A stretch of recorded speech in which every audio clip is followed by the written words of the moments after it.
का व्लॉग कुछ इस तरह से शुरू हुआ है। हमने बकरे का मीट लाया और इधर बना रहे हैं। ये हमारा हेल्पर है, ये हमारी मशीन चल रही है।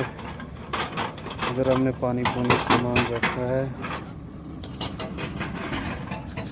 इधर आज हमारा बकरा बन रहा है, देखो पहाड़ के बीच में कैसे है।